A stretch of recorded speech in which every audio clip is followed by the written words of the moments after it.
Donc c'est bien Agir pour l'environnement, association de mobilisation citoyenne, 15 000 signataires sur toute la France. On a déjà mené 2 campagnes, alors pas forcément couronnées de succès, sur l'EPR à Flamanville et sur la ligne THT liée à Flamanville. Ce débat public et l'EPR à Penly posent 2 problèmes, un problème de fond, un problème de forme. Le problème de forme, il a déjà été évoqué, c'est évidemment organiser un débat public dont on sait que la décision a déjà été prise, pose un certain nombre de problèmes en termes de procédure, mais aussi en termes de démocratie en tant que telle. La CNDP, la Commission nationale du débat public, porte une lourde responsabilité à l'idée d'organiser des débats dont les décisions sont déjà bouclées. La CNDP s'est pris un carton jaune sur le débat sur les nanotechnologies il y a déjà quelques semaines. Prendre la responsabilité d'organiser un énième débat dont les décisions sont déjà prises risque de l'amener à l'exclusion. Je dis ça d'autant plus facilement que nous avons participé à un certain nombre de débats publics dont on savait que la décision était extrêmement difficile à modifier. Je pense à la THT, nous avons participé, bien que nous sachions d'emblée que la décision était déjà prise. Cette fois-ci à Penly, nous ne participerons pas à ce débat public. Nous ne participerons pas pour la simple et bonne raison, c'est que d'une part, la décision est déjà prise, et que d'autre part, on a maintenant l'historique du débat public sur l'EPR à Flamanville. Quand un maître d'ouvrage, EDF, ment, je pèse mes mots, à ce point-là, il n'est pas acceptable que nous puissions participer à un débat de ce type. Quand je dis mensonge, c'est que l'EPR était vendu comme une vitrine commerciale, et non pas comme une centrale produisant de l'électricité. Une vitrine commerciale, on n'en a pas besoin de 50 pour montrer qu'elle est inefficace. Manifestement, on a vu à Flamanville, plusieurs années de retard, une explosion des coûts et personne ne veut nous l'acheter. Bon, c'est bon. Errare humanum est, perseverare diabolicum. Dit autrement, il n'y a que les imbéciles qui ne changent pas d'avis. En l'occurrence, nous constatons que l'EPR est un échec commercial comme énergétique. Ça ne sert à rien d'en produire X exemplaires en France.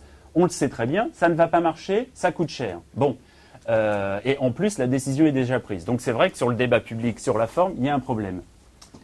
J'avais structuré mon intervention sur le format, sur le fond, la critique de l'EPR, inutile, coûteux et dangereux. Bon, heureusement, nous disons à peu près la même chose, donc tout va bien. Inutile, je vais répéter, mais en précisant 2 petits trucs et en oubliant d'autres choses. On construit de l'EPR, pourquoi? Alors évidemment, c'est une justification électrique. Or, qu'est-ce qui s'est passé en fin d'année 2009, enfin début d'année 2010? EDF a évidemment annoncé les chiffres de consommation de la France. Chiffres de consommation qui ont baissé de 1,6%. Quand on construit des nouvelles centrales, a priori, c'est pour apporter plus d'électricité. Mais si la France consomme moins, on ne voit pas bien quel est l'intérêt. D'autant plus que l'Union européenne nous demande de baisser notre consommation de 20% à échéance 2020. Donc ça veut dire qu'a priori, la France, qui est déjà excédentaire de plus de 10% de sa consommation électrique, de sa production électrique par rapport à la consommation, a déjà un large éventail qui lui permet de suivre l'augmentation hypothétique de la consommation. Mais on constate que la consommation baisse dès aujourd'hui, qu'on a un objectif de 20% de baisse de la consommation et qu'en plus, on doit augmenter les capacités de production des énergies renouvelables. Aujourd'hui, on est à 4 MW d'éolien, on doit aller à 20 MW. Donc, à un moment, il y a une équation énergétique qui ne tient pas la route. Équation qui ne tient pas la route pour la simple et bonne raison, c'est que si on a un problème électrique aujourd'hui, c'est un problème de pointe. Aujourd'hui, les quelques moments où on est en tension et où on doit importer, c'est les moments de pic entre 19 et 21 heures en plein hiver. Pour quelques heures par an, ça ne sert à rien de produire un nouvel EPR parce qu'en plus, l'EPR, ça produit l'électricité en base et ça ne va pas répondre à la demande en pic.